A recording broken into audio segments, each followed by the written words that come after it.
Please, follow me home.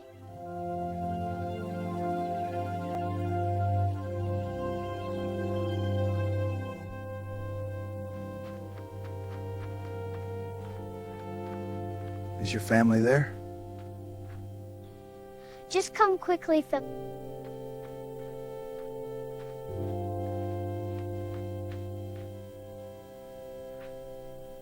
Oh my God, you're... The little girl didn't ask for money. She didn't ask for food. She didn't ask for a ride. She only asked one thing. Please follow me home. The words were so quiet that Jack Mercer almost missed them. The biker had just stepped out of the gas station carrying a black coffee and a bag of beef jerky when he noticed her standing near the ice machine. At first glance, she looked like any other child waiting for a parent. But something felt wrong. Very wrong. Maybe it was the way she stood. Maybe it was the way she kept glancing toward the road. Maybe it was the dark circles beneath her eyes. Whatever it was, the former Army Ranger stopped walking. The little girl couldn't have been more than a child. Her oversized sweater hung nearly to her knees. Her sneakers were muddy. One lace dragged across the pavement. And despite the cold November wind, she wasn't wearing a proper coat. Jack frowned. The gas station sat outside Willow Creek on a mostly forgotten highway. Children didn't usually stand here alone. Not this late. Not as the sky darkened. Not when rain clouds were gathering over the Tennessee hills. The biker approached carefully. Hey there. The little girl looked up. Her eyes immediately widened. Jack knew the reaction well. Most people noticed the tattoos first. Then the beard. Then the scars. Then the motorcycle. He looked intimidating. Always had. The little girl hesitated. Then lowered her eyes. Jack softened his voice. You okay? The child nodded. Too quickly. The answer wasn't believable. Not even a little. Where's your family? Silence.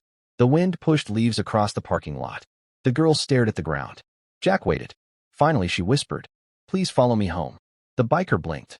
What? She looked up again. This time her eyes were glassy, like she'd been trying not to cry. Please. The desperation in that single word stopped him cold. Jack crouched slightly. What's your name? Emma. Okay, Emma. He kept his tone calm. Why do you want me to follow you home? The little girl swallowed hard, then looked toward the road, as if making sure nobody was listening. When she spoke again, her voice trembled. Because I don't know what to do anymore. The sentence hit harder than any punch Jack had ever taken. Children weren't supposed to say things like that. Adults did. Exhausted parents did. People carrying impossible burdens did. Not little girls. Never little girls. Jack glanced toward the gas station. No worried mother. No father searching nearby. No family vehicle. Nothing. Just Emma. Standing alone. Trying very hard to be brave. The biker felt something tighten in his chest. Where do you live? The child pointed. Toward the hills. Toward a dirt road disappearing into thick woods. Jack followed her finger. Then looked back. How far? Not far. The answer came quickly. Like she'd rehearsed it. Like she'd been waiting for someone to finally ask. The biker stood. Thinking. This could be a bad idea. A very bad idea. Yet every instinct he possessed told him something was wrong. Very wrong. And every instinct he'd developed during years in the military told him walking away wasn't an option. Not this time. Not from this. He looked down at the little girl, then nodded once. Okay. The relief on her face was immediate. And heartbreaking. Because nobody should look that relieved when a stranger simply agrees to help. No child should. Really? Jack smiled. Really? The little girl grabbed his hand before he could react. Her fingers were freezing. Absolutely freezing. And suddenly Jack understood. This wasn't a child looking for attention. This wasn't a prank. This wasn't imagination. Emma was scared. Deeply scared. And she'd run out of people to ask. The ride took nearly 20 minutes. Emma sat in the passenger seat of Jack's old pickup truck while his motorcycle rode in a trailer behind. The little girl barely spoke. She simply watched the passing landscape. The further they traveled, the narrower the roads became. Pavement turned to gravel. Gravel turned to dirt. Civilization slowly disappeared. The Tennessee hills swallowed everything. Trees lined both sides of the road. Shadows stretched longer. Darkness settled. Jack frowned. Nobody should be living this far out. Not without good reason. Not without help nearby. Then Emma finally spoke. My grandpa doesn't like asking for help. Interesting. Jack glanced over. Your grandpa? The little girl nodded. He says people have their own problems. The biker immediately understood the type. Proud. Stubborn. Independent. The kind of man who'd rather suffer quietly than burden others. Jack had known hundreds of men exactly like that. Most were veterans. The thought lingered. Then Emma added something else. He's really sick. The truck suddenly felt smaller. Jack tightened his grip on the wheel. How sick? Silence. Then, he can't get out of bed anymore. The answer hit hard. Very hard. Because suddenly everything made sense. The exhaustion. The fear. The desperation. This little girl wasn't asking for help for herself. She was asking for someone she loved. Someone who could no longer help himself. The farmhouse appeared just as the sun disappeared behind the mountains. Jack saw it immediately and felt his stomach drop. The place looked like it was dying. Paint peeled from every wall. The porch sagged dangerously. Several windows were boarded shut. The roof looked one strong storm away from collapse. Tall weeds surrounded the property. An old pickup truck rusted beside a barn. The entire place felt abandoned. Except it wasn't. A dim light glowed inside one window. Weak, flickering, struggling, like the house itself. Emma pointed. That's home. Jack didn't answer, because he couldn't. The sight had stolen the words from his mouth. The little girl opened the truck door before it fully stopped, then ran toward the house. Grandpa, the biker, followed. Every step made him more uneasy. The porch groaned beneath his boots. The front door stood slightly open. Cold air drifted out. Jack pushed it wider, then froze. Completely froze. Because what waited inside wasn't poverty. It wasn't neglect. It wasn't even hardship. It was survival, and it was far worse than he'd imagined. The smell hit first. Cold, dust, medicine, and something else. Something unmistakable. Illness. The kind of smell that settles into walls when someone has been sick for a long time. Jack stepped inside slowly. The floor creaked beneath him. The house was darker than it should have been. Far darker. Only one lamp remained lit. Its weak yellow glow barely illuminated the living room. The furniture looked ancient, worn beyond repair. A wood stove sat cold in the corner. No fire. No heat. Nothing. The temperature inside felt almost identical to outside. The biker's stomach tightened. Then he heard Emma's voice. Grandpa. She disappeared down a hallway. Jack followed. Every room told the same story. Struggle. Real struggle. Not inconvenience. Not temporary hardship. Years of it. Bills stacked on tables. Water stains across ceilings. Empty shelves. Broken furniture repaired repeatedly because replacement wasn't possible. And then he reached the bedroom. The sight nearly broke him. An elderly man lay motionless beneath several blankets. His face looked pale. Far too pale. His beard had grown unevenly. His cheeks appeared hollow. The man looked exhausted. The kind of exhaustion that lives in the bones. Emma immediately rushed to his side. Grandpa. The old man's eyes slowly opened. For a moment confusion appeared. Then recognition. Then relief. He looked toward Jack. Alarm followed. Instant alarm. The elderly man tried sitting up. Failed. Tried again. Failed again. Penny. His voice sounded weak. Very weak. The little girl grabbed his hand. It's okay. The old man noticed Jack standing nearby. His expression hardened immediately. Pride. Suspicion. Embarrassment. All at once. Who is this? Emma hesitated, then answered honestly. I asked him to come. The elderly man's eyes closed. Not in anger. In defeat. Like he'd feared this day would arrive.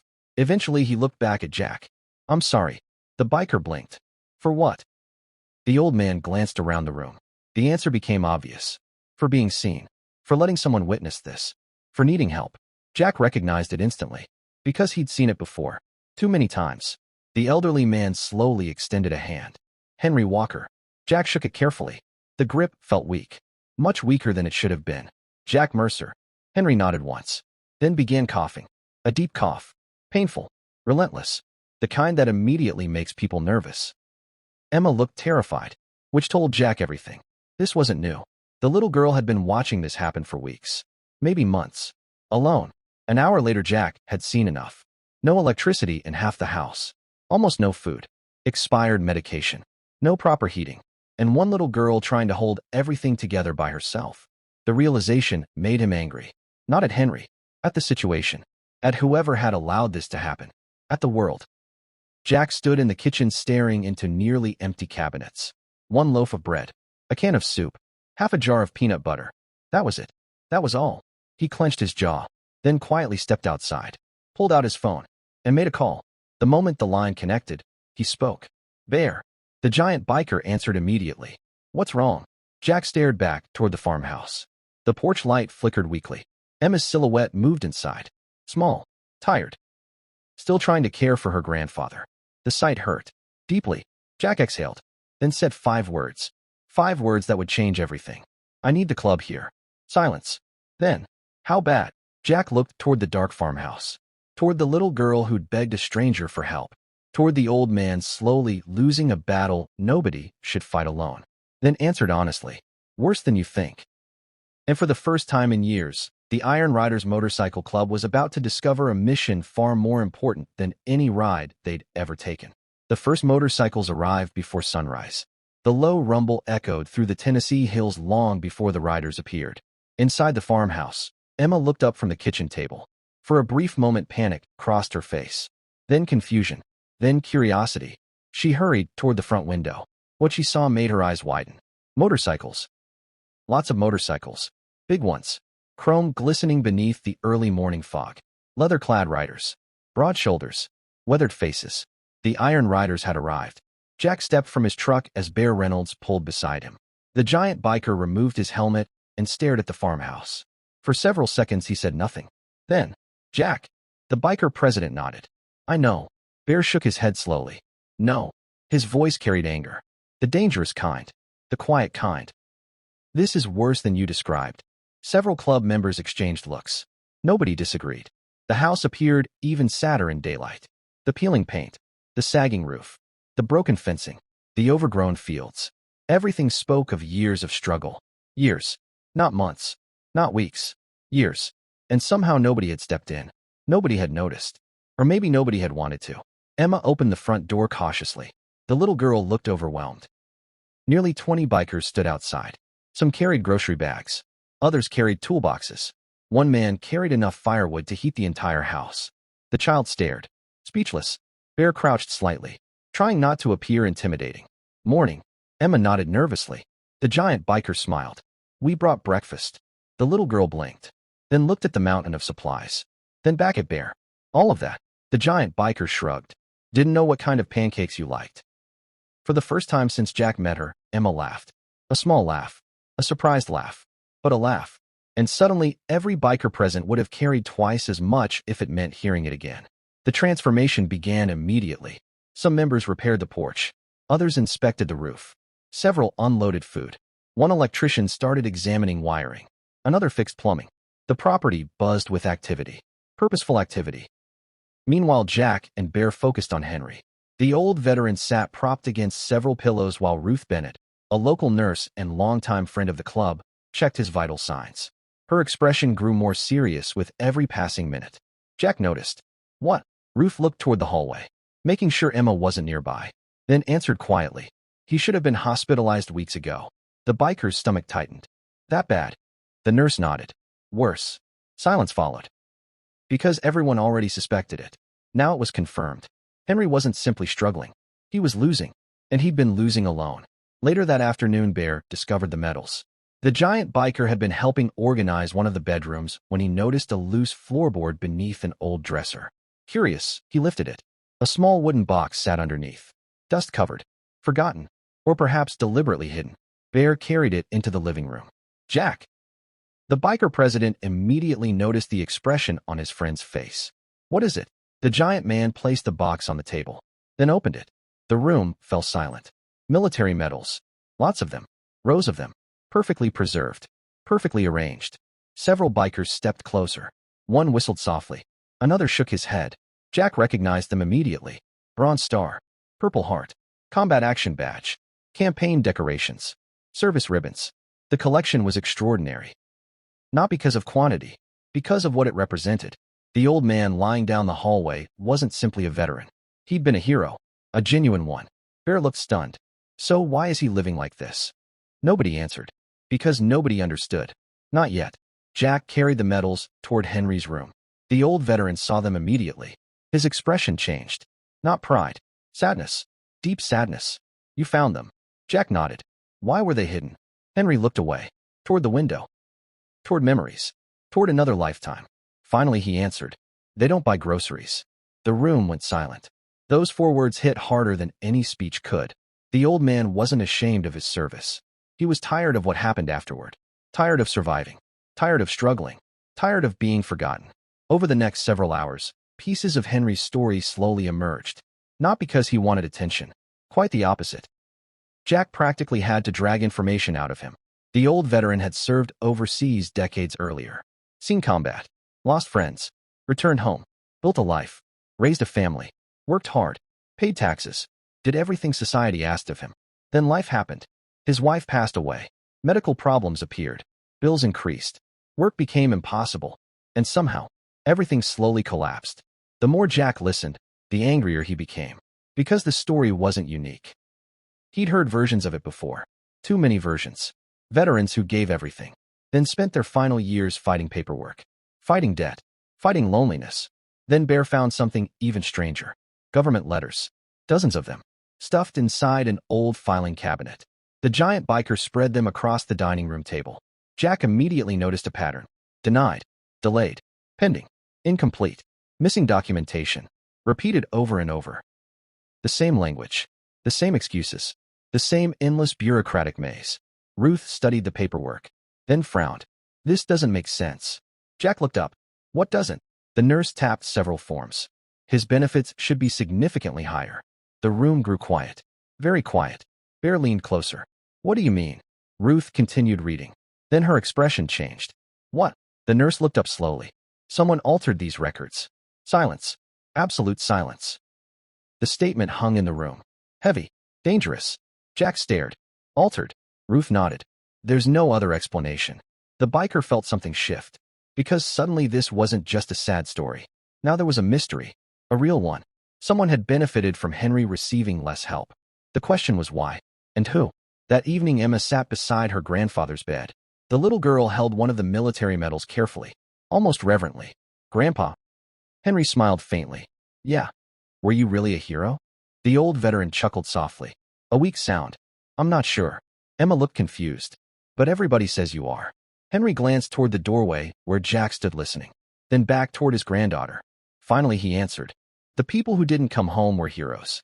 The little girl considered that, then gently placed the medal back inside the box. What happened next nearly broke Jack's heart. Emma looked down, then whispered, I don't want you to leave either. The room fell silent, because everybody understood exactly what she meant, and nobody knew what to say. The first sign appeared 3 days later. A black luxury SUV parked beside the property gate. Jack noticed it immediately, mostly because it didn't belong there. Nothing about it fit. The expensive vehicle looked completely out of place among old barns, muddy roads, and Appalachian farmland. The biker president slowed his truck, then frowned. A man stood beside the SUV. Well-dressed, expensive coat, polished shoes. The type of person who never stepped in mud unless necessary. The type who usually wanted something. Jack's instincts immediately activated. The man smiled.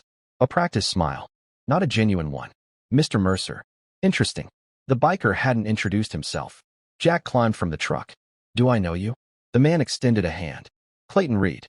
No handshake came. The man withdrew it awkwardly. Then continued. I own Reed Development Group. The biker stared, waiting. Clayton glanced toward the farmhouse, then toward the surrounding land, then smiled again. There seems to be some confusion regarding this property. There it was. The real reason. Jack crossed his arms. What kind of confusion? The developer adjusted his expensive watch. The Walker farm has significant outstanding obligations. The language immediately irritated him. People who used phrases like significant outstanding obligations rarely brought good news. Jack remained silent. Eventually Clayton continued. The property may soon be transferred. Transferred. Interesting word. Jack looked toward the hills. The land stretched for hundreds of acres. Beautiful land. Old land. Valuable land. A thought occurred. Then another. Then a third. And suddenly the conversation felt very different. How much is it worth? The developer's smile vanished slightly. Just enough. Jack noticed. Excuse me. The property. The biker pointed. How much is it worth? Clayton hesitated. The pause alone told Jack everything. Finally, a fair amount. Wrong answer. Very wrong answer. Because honest people answer directly. Dishonest people answer carefully. Later that day, Jack visited the county records office. 2 hours later, he understood everything. The Walker farm wasn't worthless. Far from it. Recent development plans had dramatically increased surrounding property values. A new interstate expansion, commercial projects, distribution centers, investment opportunities. The land was suddenly worth millions. Millions. Jack sat staring at the paperwork. The realization felt ugly, because now motive existed. Real motive. Somebody wanted the farm. Badly. And somebody stood to make a fortune if Henry Walker lost it. Back at the farmhouse, Emma accidentally overheard part of a conversation. She wasn't supposed to. Children never are. Yet somehow they always do. The little girl stood quietly near the kitchen doorway while Jack and Bear discussed the records. Neither noticed her. Not until it was too late. The property could be taken.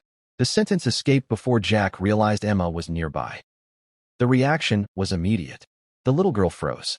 Bear saw her first. His expression changed. But the damage was already done. Emma stepped forward slowly. What do you mean? Nobody answered. Not immediately. The silence was answer enough. The child's face began to crumble. Fear appeared. Pure fear. Are we losing the farm? Jack's heart sank. Because for Emma, the farm wasn't property. It wasn't acreage. It wasn't money. It was home. The only home she'd ever known. The little girl looked from Jack to Bear. Desperate. Searching for reassurance. Then she asked the question neither biker wanted to hear. If we lose the farm. Her voice cracked. Where will Grandpa go? The room fell silent. Because for the first time since this began, the threat wasn't abstract anymore. It wasn't paperwork. It wasn't legal language. It wasn't development plans. It was a frightened little girl realizing that everything she loved might disappear. And Jack Mercer made a promise to himself right then.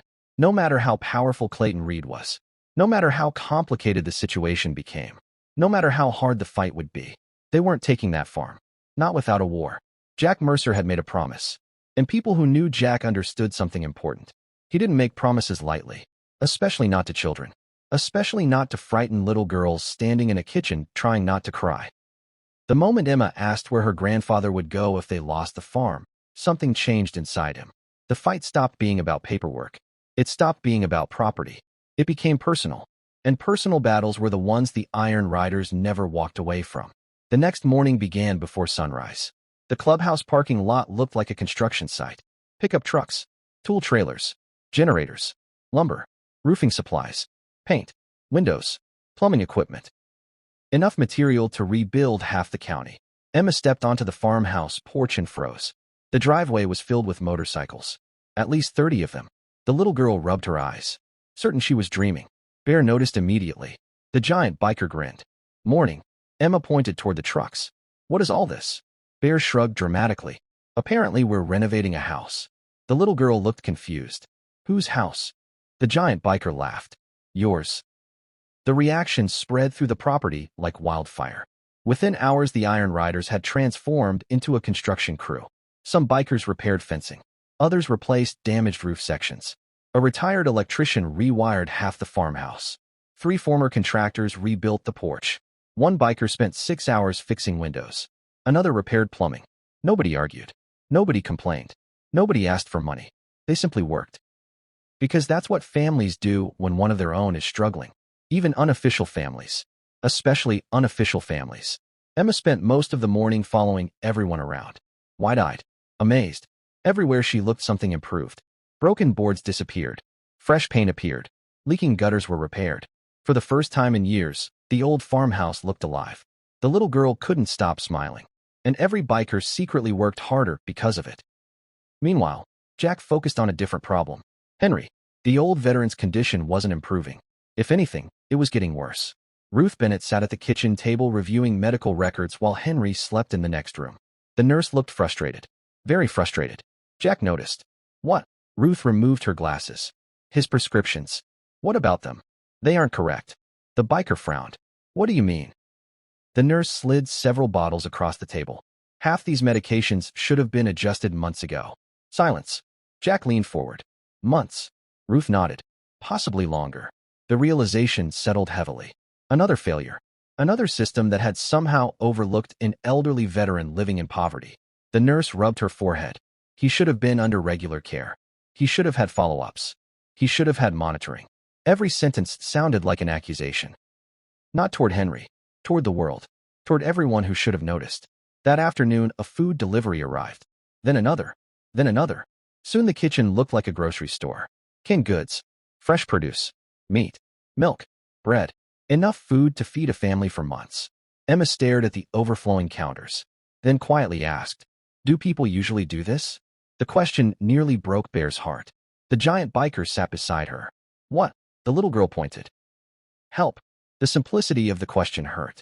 Because children raised in healthy environments assume help exists. Only children who've gone without it wonder if it's normal. Bear looked around the room, then smiled gently. The good ones do. Emma considered that answer carefully, then nodded, as if filing it away, as if learning something important. 3 days later, the town started noticing. At first it was curiosity, then interest, then participation. Neighbors who hadn't visited the Walker farm in years suddenly appeared. A local church delivered blankets. The high school donated supplies. A hardware store owner arrived with materials. Even people who'd ignored the family for years began helping. The momentum became impossible to stop. Jack watched it happen with quiet satisfaction. Because kindness worked that way. One person acts, then another, then another. Eventually entire communities move. But not everyone was happy. Clayton Reed certainly wasn't. The developer sat inside his office overlooking downtown Willow Creek. Expensive desk, expensive artwork, expensive view. Yet none of it improved his mood. The reports arriving from the Walker property were infuriating. The farm wasn't collapsing anymore. The family wasn't isolated anymore. And worst of all, people were paying attention. Public attention complicated everything. Clayton stared out the window, then picked up the phone. "Give me updated tax records." The assistant sounded confused. Again. His voice sharpened. Because time was becoming a problem. And Clayton Reed hated problems. That evening Emma sat beside Henry's bed reading aloud from one of the books donated by the retired teacher. The old veteran listened quietly, occasionally smiling, occasionally closing his eyes. The scene looked peaceful, yet something felt different. Henry seemed more tired, more fragile. The decline wasn't dramatic, but it was noticeable, especially to Jack. The biker stood in the doorway watching. The old veteran eventually noticed. "Come in." Jack stepped forward. Henry looked toward Emma. "Can you give us a minute?" The little girl nodded immediately, then left, closing the door behind her. Silence filled the room. Eventually Henry spoke. "They don't need to be doing all this." Jack almost laughed. "Yeah, they do." The old veteran shook his head. "I haven't earned it." That statement irritated the biker instantly. "That's nonsense." Henry looked away, toward the window, toward the mountains, then whispered, "You don't know everything." The sentence lingered. Interesting. Very interesting. Because suddenly it sounded like Henry was carrying more than financial problems. More than illness. He was carrying guilt. Real guilt. The question was why. The ambulance arrived just after midnight. Emma heard it first. The distant siren. The flashing lights reflecting through the farmhouse windows. The little girl immediately sat upright in bed. Fear struck instantly. Pure fear. Because children living through hardship learn to recognize emergency vehicles. And emergency vehicles rarely bring good news. She ran into the hallway, barefoot, heart racing, then saw the paramedics. 2 men moving quickly toward her grandfather's room. Jack stood nearby speaking urgently into a phone. Bear was already helping clear space. The sight made Emma's stomach drop. "Grandpa," nobody answered immediately, which was answer enough. The little girl rushed forward. Jack intercepted her gently. "Easy." The child looked up, terrified. "What happened?" The biker crouched, trying to stay calm, trying to project confidence, even though his own pulse was racing. "Your grandpa got dizzy." The little girl immediately knew it was worse than that. Children always know. "Is he dying?" The question hit the room like a hammer. Nobody moved. Nobody spoke. Because nobody wanted to lie. Jack placed a hand on her shoulder. "We're getting him help." The answer wasn't enough. But it was all he had. The county hospital sat 30 minutes away. The drive felt much longer. Rain hammered the windshield. Darkness surrounded the highway. Emma sat in the back seat beside Bear. The giant biker looked impossibly uncomfortable. Not because of the situation. Because children crying always made him feel helpless. The little girl stared out the window, silent tears sliding down her face. Eventually Bear handed her a tissue. She accepted it, then whispered, "What if he doesn't come home?" The giant biker swallowed hard, then answered honestly, "We're going to do everything we can." Emma nodded, not because it reassured her, because she appreciated the honesty. Hours later the waiting room felt like its own world. Cold coffee, bright lights, uncomfortable chairs, an endless clock. The iron riders gradually filled the room, one by one, then dozens. Some arrived before dawn, others after. Nobody wanted to leave. Nobody wanted Emma sitting alone. The little girl noticed. Eventually she looked around the room, then toward Jack. "Why are they all here?" The biker smiled softly. "Because they care." The answer seemed too simple, yet it was true, completely true. Near sunrise the doctor finally emerged. Every person in the waiting room stood. The physician looked exhausted, which immediately worried Jack. Doctors usually carry good news differently. This wasn't good news. Not exactly. The doctor reviewed charts, then sighed. He's stable. Relief swept through the room. Briefly, because the doctor wasn't finished. But, there it was. The word everyone fears. But, the physician continued. The underlying issues are serious. Silence. Heavy silence. The doctor explained. Years without proper treatment. Years of neglect. Years of delayed care. The damage had accumulated. Not all of it could be reversed. The reality hurt. Because everybody knew what it meant. Time mattered now. More than ever. Later that afternoon, Henry finally woke. The old veteran looked weak. Very weak. Yet strangely peaceful. He asked for only one visitor. Jack. The biker entered quietly. Pulled up a chair. Waited. For several moments, neither man spoke. Then Henry broke the silence. Emma. Jack nodded. What about her? The old veteran stared at the ceiling. Then whispered. She's all I have. The statement carried enormous weight. Years of weight. Decades of it. Henry turned his head slowly. Then looked directly at Jack. The old man's eyes were serious. Painfully serious. I need you to promise me something. The biker immediately understood. The room suddenly felt smaller. What? Henry swallowed. Then said the words he'd clearly been carrying for a long time. If something happens to me. Silence. Don't let her be alone. Jack felt a lump form in his throat. Because this wasn't a request. It was a grandfather's greatest fear. A dying man's unfinished responsibility. The old veteran wasn't worried about himself. He was worried about Emma. Only Emma. Jack didn't hesitate. Not for 1 second. He reached forward, took Henry's hand, and answered firmly. You have my word. The old veteran closed his eyes. Relief washed across his face. Real relief. The kind that comes when a burden finally lifts. Outside the hospital room, Emma sat beside a vending machine, clutching a stuffed bear one of the bikers had bought her. She didn't know about the promise. Not yet. She didn't know what Henry had asked. She didn't know what Jack had promised. But somehow she sensed something had changed. When Jack emerged from the room, she immediately stood. Can I see him? The biker smiled gently. Yeah. The little girl hurried inside. Jack remained in the hallway, watching, thinking. And for the first time since this began, he realized the fight wasn't just about saving the farm anymore. It wasn't even about exposing Clayton Reed. It was about keeping a promise. A promise made to a grandfather. A promise made to a child. A promise the Iron Riders intended to keep. No matter what happened next. The courthouse steps were already crowded when Jack Mercer arrived. Reporters, town residents, veterans, farmers, church members. Even people who had never spoken to Henry Walker before. Word had spread throughout Willow Creek. The hearing wasn't just about a farm anymore. It wasn't even about property rights. It had become something much larger. A question of whether a forgotten veteran would finally receive justice, and whether a little girl would lose the only home she'd ever known. Emma sat quietly beside Jack inside the truck. The courthouse loomed ahead. Gray stone, tall columns, heavy wooden doors. The little girl looked nervous. Terrified, actually, though she was trying very hard not to show it. Jack noticed immediately. You okay? Emma nodded. Too quickly. The biker smiled softly. That means no. The little girl stared through the windshield. What if we lose? The question hung in the air. Jack understood why she asked. Children think differently. Adults focus on possibilities. Children focus on consequences. Emma wasn't thinking about legal arguments. She wasn't thinking about court records. She wasn't thinking about developers. She was thinking about one thing. Home. If they lost, home disappeared. Jack looked toward the courthouse. Then back at Emma. We're not done fighting. The little girl nodded, but her eyes still looked worried. Inside the courthouse, the atmosphere felt tense. Every seat was occupied. Every aisle crowded. The Iron Riders filled nearly an entire section. Black leather. Weathered faces. Silent support. Their presence alone seemed to steady Emma. The little girl sat between Jack and Bear. For the first time since arriving, she looked slightly calmer. Across the room sat Clayton Reed. The developer looked perfectly composed. Expensive suit. Polished shoes. Confident posture. The image of success. But Jack noticed something. The smile wasn't there anymore. Interesting. Very interesting. Because confident people smile. Worried people don't. Judge Eleanor Whitaker entered promptly at 9. The courtroom rose. Then settled. The hearing began immediately. Clayton's attorney spoke first. The man was polished. Professional. Persuasive.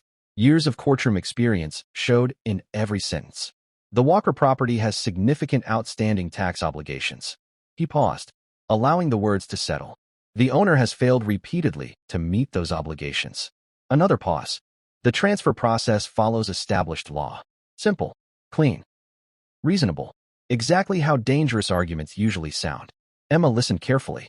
Her hands tightened around the stuffed bear resting in her lap. Jack noticed. The little girl understood more than people realized. Much more. Then their attorney stood. A former military legal advisor named Michael Ross.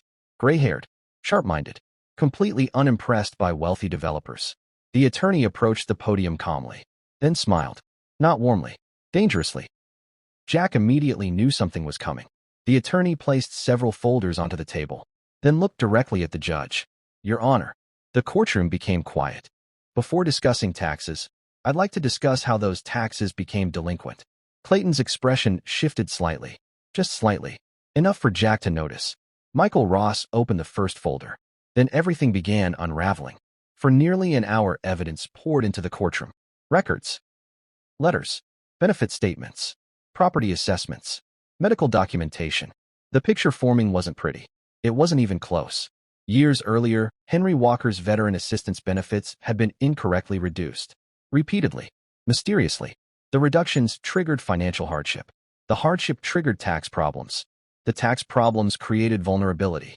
And that vulnerability placed the farm directly into Clayton Reed's path. The courtroom listened carefully. Because suddenly this wasn't about missed payments. It was about how those missed payments happened. A very different conversation. A very dangerous conversation. Then came the breakthrough. The moment everything changed. Ruth Bennett took the stand. The nurse looked calm, professional, prepared. Exactly what Clayton didn't want. She explained the missing medical records, the interrupted treatment, the benefit calculations. Then she revealed something nobody expected. A series of requests. Requests submitted on Henry's behalf. Requests that somehow disappeared. Never processed. Never acknowledged. Never answered. The courtroom fell silent. Because disappearing paperwork doesn't happen repeatedly by accident. Not usually. The judge noticed too. Jack saw it immediately. Judge Whitaker began taking notes. Lots of notes. Then Bear testified. Nobody expected the giant biker to become one of the most effective witnesses. Least of all Bear. The former combat medic sat awkwardly in the witness chair, looking completely uncomfortable. Then he started talking about the farmhouse, the conditions, the medication, the empty cabinets, the lack of heat, the forgotten veteran. And suddenly nobody cared about legal language anymore. Because Bear wasn't presenting paperwork. He was presenting reality. Raw reality. The kind impossible to ignore. The courtroom listened. Quietly. Emotionally. Several spectators wiped away tears. Even the judge looked affected. Clayton certainly did, though not for the same reasons. Then came the final blow. Michael Ross called a county record specialist. The woman arrived carrying 3 large boxes. Everyone immediately paid attention. The specialist spent nearly 40 minutes explaining land transfers, property values, development projections, future highway expansion plans. Then she reached the conclusion. The one Jack had suspected all along. The Walker farm wasn't ordinary farmland. Not anymore. It sat directly inside a future commercial growth corridor. The property value had exploded. Millions. Potentially tens of millions. The courtroom erupted. Not loudly, but audibly. People whispered, gasped, exchanged looks. Because suddenly motive existed. Real motive. Huge motive. The judge looked directly at Clayton Reed. And for the first time all morning, the developer looked nervous. The hearing ended just before sunset. Not because everything was resolved. Because more investigation was now required. A lot more. The judge ordered additional reviews. Additional records. Additional testimony. The case wasn't finished. But momentum had shifted. Dramatically. For the first time since this battle began, Clayton Reed looked vulnerable. And everyone knew it. The ride back to the hospital felt strangely quiet. Nobody celebrated. Nobody acted victorious. Because Henry remained in the hospital. And that mattered more than court. Much more. Emma sat beside Bear in the back seat.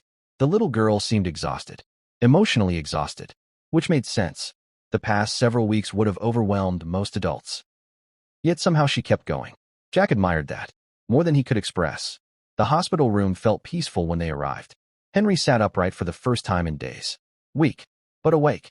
Alert. The old veteran smiled when he saw Emma. The little girl immediately crossed the room, careful not to disturb anything. Then hugged him gently. The old man's eyes closed. relief washing across his face. For a few moments nobody spoke. The scene felt too important, too fragile. Eventually Henry looked toward Jack, then nodded slightly. The biker understood immediately. Private conversation. Again. Several minutes later they sat alone. The evening sun cast long shadows across the hospital room. Neither man spoke at first. Finally Henry broke the silence. How bad is it? Jack knew he wasn't asking about his health. The biker answered honestly. Clayton's in trouble. The old veteran smiled faintly. Good. The answer surprised him. Not because of the word. Because of the emotion behind it. Henry sounded tired. Very tired. Like a man carrying something for years. Then the veteran stared out the window, toward the distant mountains, and finally began speaking. Not about the farm. Not about the lawsuit. About Emma. My daughter died 6 years ago. Jack remained silent. Listening. The old veteran continued. Car accident. The words came slowly. Painfully. Emma was 7. Silence. Heavy silence. Jack suddenly understood. The little girl hadn't simply lost stability. She'd lost almost everyone. Henry looked down at his hands, then whispered, I promised I'd take care of her. The statement nearly broke Jack's heart, because the old veteran wasn't afraid for himself. Not even now. Not even lying in a hospital bed. He was afraid he'd failed his granddaughter. The conversation lasted nearly an hour, longer than any previous conversation they'd shared. Stories emerged. Old memories. Family photographs. Military experiences. Regrets. Pride. Everything. The barriers Henry carried for years slowly disappeared. Maybe because he was tired. Maybe because he trusted Jack. Maybe because he knew time mattered. Whatever the reason, the old veteran finally opened up. Then came the request. The real request. The one he'd been building toward all evening. Henry reached toward the bedside table, pulled open a drawer, removed a small envelope, yellowed with age, carefully preserved. He handed it to Jack. The biker frowned. What's this? The old veteran smiled sadly. Insurance. Jack didn't understand. Not yet. Henry nodded toward the envelope. Open it after. After what? The old veteran looked away, toward the sunset, toward the mountains, toward whatever thoughts occupied aging veterans near the end of difficult journeys, then quietly answered, After I'm gone. The room fell silent, completely silent. Because neither man pretended not to understand what that meant. That night Emma slept in a chair beside Henry's bed, refusing to leave, refusing to go home, refusing to miss a single moment. The old veteran occasionally woke, occasionally smiled, occasionally squeezed her hand. The little girl never let go. Not once. Jack watched from the hallway, and for the first time since this story began, he felt genuinely afraid. Not of Clayton Reed, not of court, not of losing the farm, of losing Henry. Because some battles aren't fought with lawyers. Some battles aren't fought with evidence. And some battles cannot be won. The realization sat heavily on his shoulders. Then he looked through the hospital room window. At Emma. At Henry. At the promise he'd made. And he silently repeated it to himself. No matter what happened next, she wouldn't be alone. Not ever again. The call came just after dawn. Jack Mercer had barely slept. Most of the Iron Riders hadn't. The previous night had stretched endlessly through hospital hallways, vending machine coffee, and quiet conversations nobody wanted to have. Henry Walker remained stable. But everyone understood the truth. Stable didn't mean healed. Stable simply meant today wasn't the day. Yet, Jack stood outside the hospital entrance watching fog roll across the Tennessee hills when his phone rang. The caller ID showed Michael Ross, the attorney. Jack answered immediately. What happened? The attorney didn't waste time. We got them. The biker frowned. What? The records. Suddenly he was fully awake. What records? Michael laughed. A rare sound. All of them. 2 hours later the courthouse overflowed. Again. Except this time the crowd was larger. Much larger. Word had spread. Not through newspapers. Not through television. Through people. The fastest communication system ever invented. A waitress tells a customer. A customer tells a neighbor. A neighbor tells a church member. A church member tells an entire congregation. By noon half the county knew something major was happening. And they showed up. Veterans. Teachers. Mechanics. Farmers. Business owners. Families. People who had never met Henry Walker. People who knew him decades ago. People who simply believed wrong should be corrected. The courthouse parking lot filled completely, then overflowed. Additional vehicles lined nearby streets. Even Judge Whitaker appeared surprised by the turnout. Emma sat beside Jack again. This time she looked different. Still nervous. Still exhausted. But stronger. Much stronger. The little girl had changed during the past few weeks. Pain often does that. So does love. And she'd experienced both. Bear sat on her other side. The giant biker leaned down slightly. You ready? Emma looked toward the courtroom doors, then nodded. I think so. The answer made him smile. A month ago she would have said no. Today she was trying. That mattered. The hearing began precisely at 10. Clayton Reed looked dramatically different. The expensive confidence was gone. The perfect smile had vanished. Even his attorneys appeared uneasy. Interesting. Very interesting. Michael Ross stood first and immediately delivered the final blow. The attorney approached the podium carrying a thick binder. One thick binder. One devastating binder. The courtroom fell silent. Michael opened it, then began reading. Not opinions. Not accusations. Facts. Bank transfers. Corporate records. Property acquisitions. Internal communications. Every page connected another piece. Every document strengthened the same conclusion. Clayton Reed hadn't simply targeted struggling properties. He had specifically targeted vulnerable owners. Owners facing financial pressure. Owners unlikely to fight back. Owners exactly like Henry Walker. The courtroom listened carefully, because now motive wasn't theoretical. It was documented. Then came the email. The email that changed everything. Michael projected it onto a large screen. A single message. Sent years earlier. Short. Simple. Damning. The courtroom stared. The message read, continue delaying the Walker file until transfer conditions improve. Silence. Absolute silence. Nobody moved. Nobody spoke. Even Clayton seemed frozen. Because there it was. Proof. Real proof. Not suspicion. Not assumption. Proof. Judge Whitaker adjusted her glasses. Then read the message again. Slowly. Carefully. Deliberately. The courtroom felt like it stopped breathing. The next 2 hours became a disaster for Clayton Reed. Witnesses appeared one after another. Former employees. County officials. Financial specialists. Every testimony revealed another problem. Another inconsistency. Another hidden action. The developer's carefully constructed image collapsed piece by piece, until eventually nothing remained. By early afternoon, everyone understood. The fight was over. The outcome simply hadn't been announced yet. Then Judge Whitaker spoke, and the room instantly quieted. The judge reviewed notes, reviewed evidence, reviewed testimony, then looked directly at Clayton Reed. The silence felt enormous. Finally, she delivered the ruling. The property transfer process was terminated. Immediately. All actions suspended. All claims rejected. The investigation would continue. Potential criminal referrals would follow. The Walker farm remained protected. For now, possibly permanently. The courtroom erupted. People cried. People hugged. People applauded despite multiple warnings. The release of tension felt overwhelming. Months of fear. Weeks of uncertainty. Gone. Just like that. Emma sat frozen. Not because she didn't understand. Because she finally did. The little girl turned toward Jack. Her voice barely above a whisper. We get to stay? The biker smiled. A real smile. The kind that reached his eyes. Yeah. Emma burst into tears. Outside the courthouse, something unexpected happened. The crowd didn't leave. Nobody rushed home. Instead, people gathered. Talked. Celebrated. Then someone started clapping. Then another. Then another. Soon hundreds of people applauded. Not for lawyers. Not for judges. For Henry Walker. A forgotten veteran. A man many had overlooked. A man who had nearly lost everything. Jack stood quietly watching. Then noticed something. A military honor guard approaching. Several elderly veterans walked slowly through the crowd. Uniform jackets. Decorations. Pride. One of them carried a folded flag. Another carried a framed certificate. The atmosphere shifted instantly. The honor guard stopped beside Emma. The oldest veteran smiled gently. Young lady. Emma looked up, confused. The veteran nodded toward the hospital visible across town. Your grandfather served this country with honor. His voice trembled slightly. And today we'd like to honor him. The little girl started crying again. So did half the crowd. 3 days later the ceremony took place. Not in a courthouse. Not in a government building. At the farm. Exactly where Henry would have wanted it. People arrived from everywhere. Hundreds of them. Maybe more. The old property that once felt forgotten now looked alive. Completely alive. Flags waved. Tables filled with food. Children played. Veterans shared stories. Neighbors laughed. The transformation felt unbelievable. Yet real. Very real. Henry watched from a wheelchair. Wrapped in a blanket. Weak.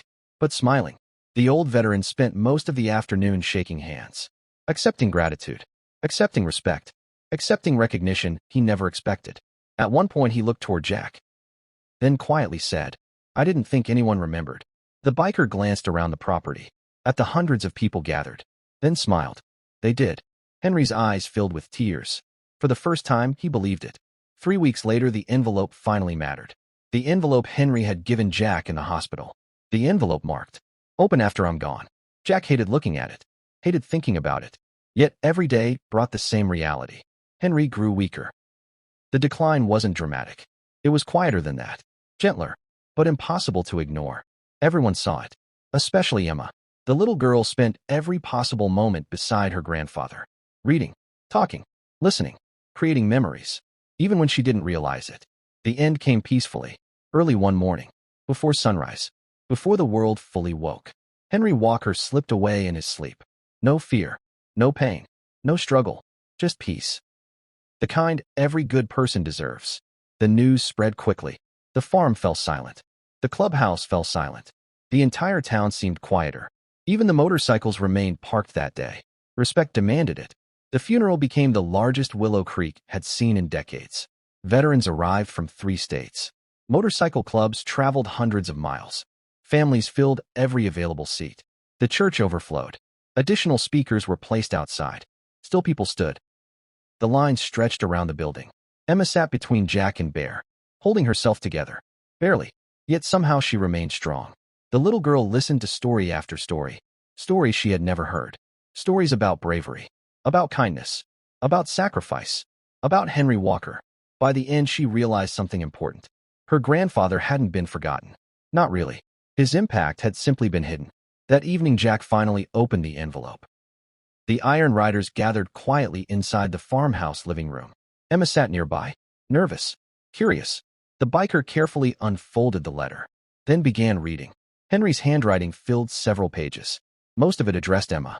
Words of love, advice, memories, stories, everything a grandfather hopes to leave behind. The room became emotional immediately. Then came the final section. The surprise. The part nobody expected. Henry had established a trust years earlier. Small at first, then larger. The farm, the land, everything. Protected, legally secured, placed entirely in Emma's name. The little girl stared, speechless. Jack continued reading. The final sentence nearly broke everyone. Home should belong to the people who love it. Silence filled the room. Then Emma cried. Not from sadness. Not entirely. From relief. Because for the first time in her life, the future didn't feel uncertain. 1 year later, spring returned to Tennessee.